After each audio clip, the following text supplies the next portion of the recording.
자리에 참여하신 형제자매님들께 진심으로 환영하고 감사의 인사를 드립니다. 다른 어떤 일을 해도 할 수 있는 이 시간에 생명이라는 이 두 글자에 혹해서 이 자리에 마음으로 그 끌림에 못 이겨서 오신 여러분들은 그야말로 부활의 삶을, 예수님 부활의 삶을 사시는 신앙인이 아닐까 하는 생각을 갖습니다. 훌륭하세요. 여기 오신 것만으로도 아주 훌륭하십니다. 여러분, 생명학교 하는데 이 앞에 붙여져 있는 이 생명하면 무엇이 제일 먼저 생각이 나나요? 각종 생명보, 삼성생명, 교보생명, 하나생명, DB생명, KB라이프생명, 라이나생명, 생명. 아니면 생명에 관련된 다양한 학문들과 이론들, 생명과학, 생명공학, 생명윤리, 생물학, 진화론, 그 어느 때보다도 생명에 대한 이야기들이 또 이 단어들이 많이 쓰이고 있음에도 불구하고 과연 생명을 살게 하고 생명을 사는 그런 사회와 문화에 지금 있는가 한번 스스로 우리에게 물어야 합니다. 이렇게 다양한 보증들이, 생명에 관련된 보증들이 있음에도 불구하고 가치에 있어서 또 존엄함에 있어서 과연 이 생명이 인정받고 있는가? 이 생명이 죽음을 이기고 있는가? 빛이 어둠을 이기고 있는가? 누구의 책임을 이야기하기 전에 바로 우리의 책임이죠. 우리 이 시대를 살고 있는 우리 모두의 책임입니다. 태초의 인간 이후 역사상 가장 긴 연구를 해오고 있는 분야가 있다면 바로 생명에 관한 연구일 겁니다. 모든 의료나 과학, 우리가 더 빛나는 편안한 삶을 살기 위해서, 오래 살기 위해서 하는 거라고 한다면 생명과 무관한 학문도 과학도 없는 것 같아요. 다 생명입니다. 여러분, 오늘 아침 식사 드셨고 점심도 드시고 오셨을 텐데 왜 드셨어요? 살라고.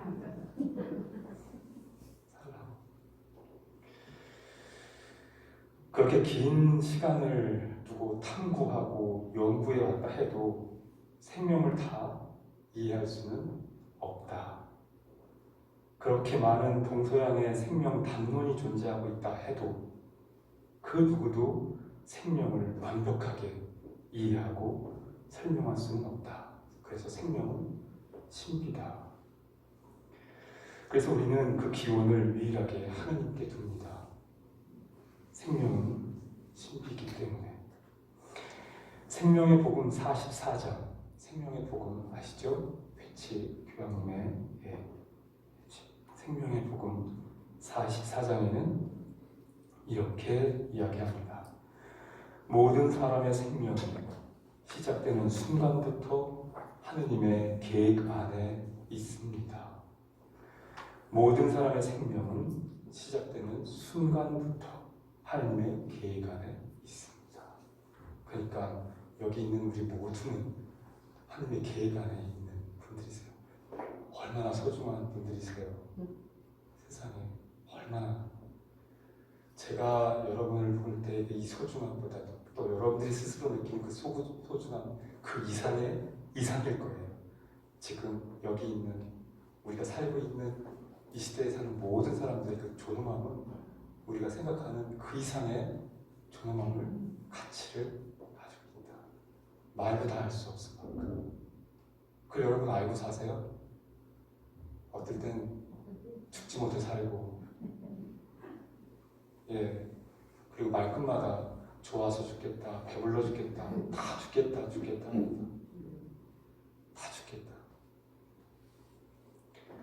소중함을 알고 살아가고 있는지,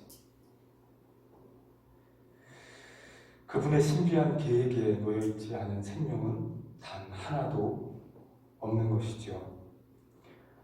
사람은 사랑의 하느님에게서 사랑으로 비롯되고, 바로 그러한 이유로 사람의 생명은 하느님성을 지니기 때문에 존재 자체로 존엄합니다. 함부로 대할 수 있는 생명은 단 하나도 없다.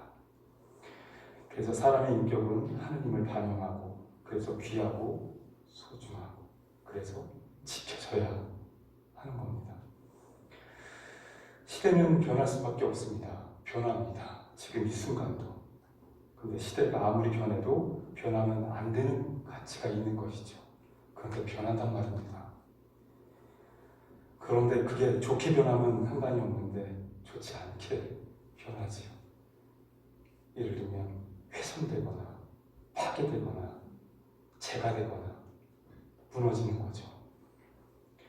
거대한 자본, 이 거대한 자본에 의해 사람의 존재 혹은 그 생명의 본연의 가치가 지켜지지 않고 훼손되고 파괴되고 무너진다. 거대한 자본하면 뭐겠습니까? 어렵게 생각할 거 없이 경제일 수 있고, 또 우리가 먹고 사는 문제일 수 있겠죠. 어떤 가치도 사람, 또 생명의 가치보다 우위일 수는 없다. 그런데 불행하게도 우리가 사는 이 사회의 이 현실은 다른 현상들을 보이고 있습니다. 교황님은 그래서 환경이나 우리 사람의 생명이나 지키려면, 회복하려면 그리스도인들부터 먼저 나서야 한다. 그리스도인들부터 먼저 생명의 지킴이가 되라. 이렇게 호소하고 계시는 거죠. 그러니까 우리가 지금 이 생명학교에 나오신 것 자체가 무슨 액션이냐 하면 바로 이 생명을, 꺼져가는 생명을, 아니 혹은 이 생명의 문화를 다시 회복시키기 위한 것이죠. 회복. 그 회복의 행렬에 여러분들이 지금 와 계신 겁니다. 사실 오늘 또 내일도 부활절 내내 우리가 듣게 될 이 복음 말씀은 예수님께서 부활하셨다고 하는 거, 이거를 증언하는 과정들이 계속 나오잖아요.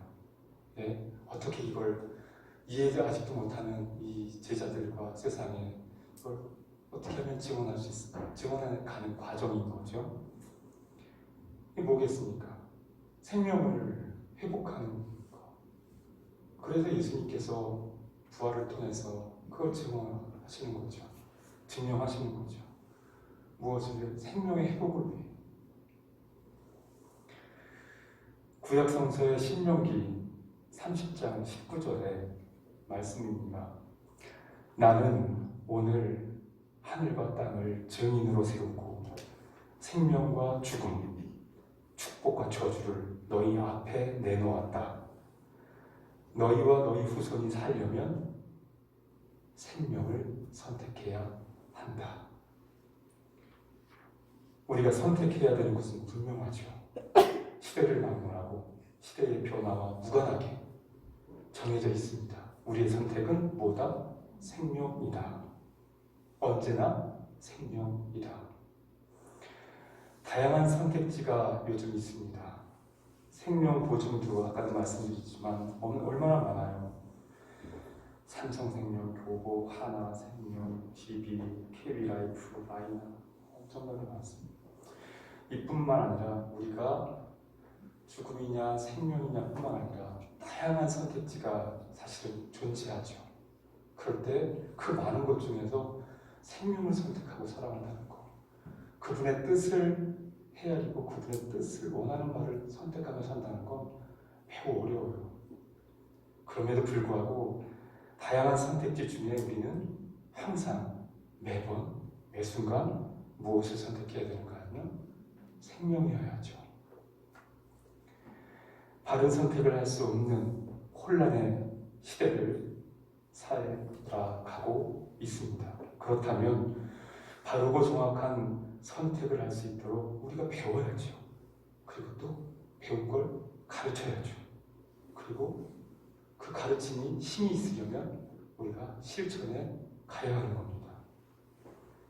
실천하지 않는 가르침은 힘이 없어요.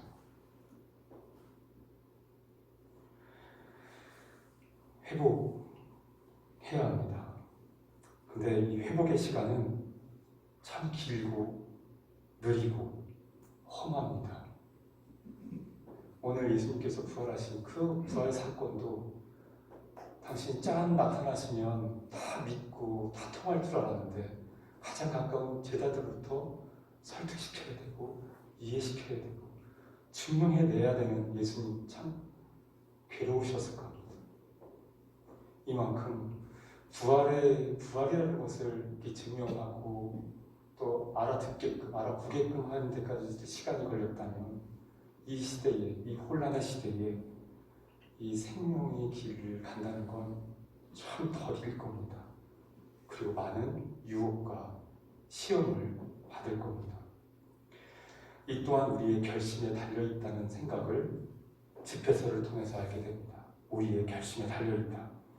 집회서 15장 17절에 사람 앞에는 생명과 죽음이 있으니 어느 것이나 바라는 대로 받으리라.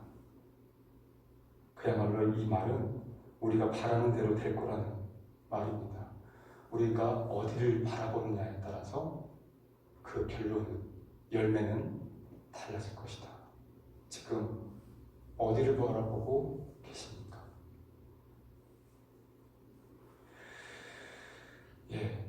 이 생명학교에 오신 것만으로도 여러분들의 지금 시선은 어디에 포커스 포인트가 가 있냐면 그 생명에 가 있는 거죠. 희망입니다. 여러분은 각자의 이름이 있겠지만 저는 여러분 모두를 그냥 희망이라고 부르고 싶습니다. 여러분 한 분 한 분이 희망이고 빛입니다.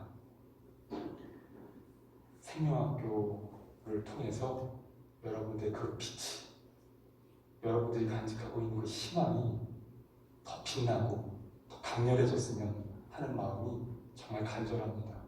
이 미사 때 그렇게 그 지향을 두고 기도하겠습니다. 생명학교 간단하게 안내를 드립니다. 총 6강으로 진행될 건데요. 1강에서 3강은 이양만 교수님이 맡으실 겁니다. 동양의 생명과는 무엇인지 참고하시면 됩니다. 책에 있으니까요. 사람의 생애를 대하는 동양의 문화와 의례는 어떤지, 사후에 대한 우리 동양 문화의 태도는 또 어떤지 또 배우게 되는 시간이 될 것으로 믿습니다. 4강에서 5강은 지금 임혜동 성당에서 사목하고 있는 조한영 신부입니다.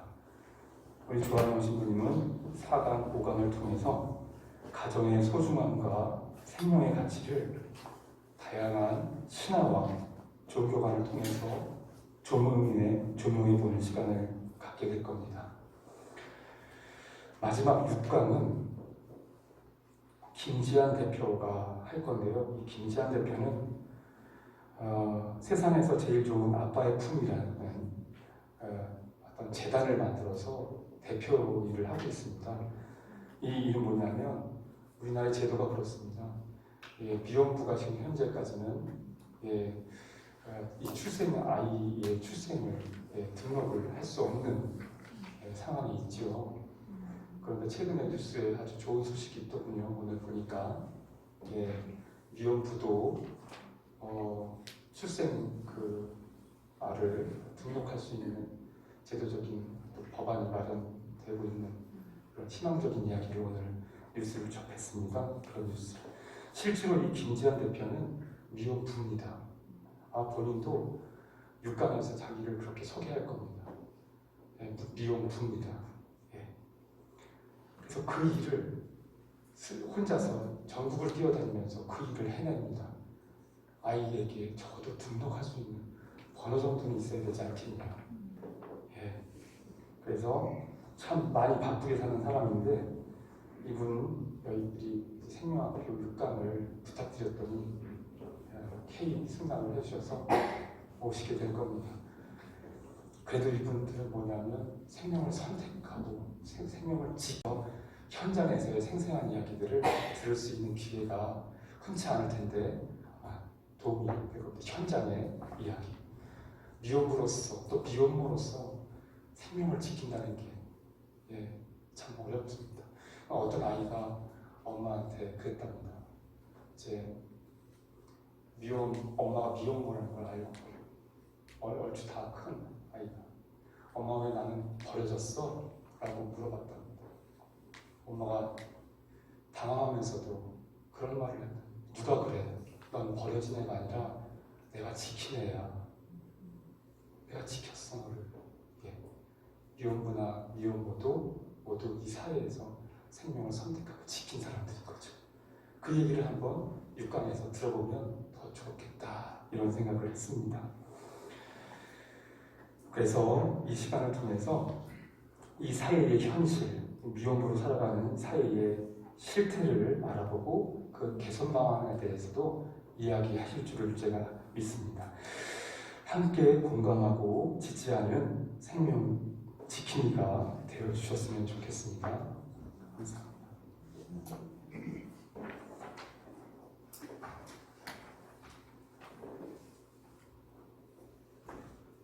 하게 하시어 우리 주 예수 그리스도의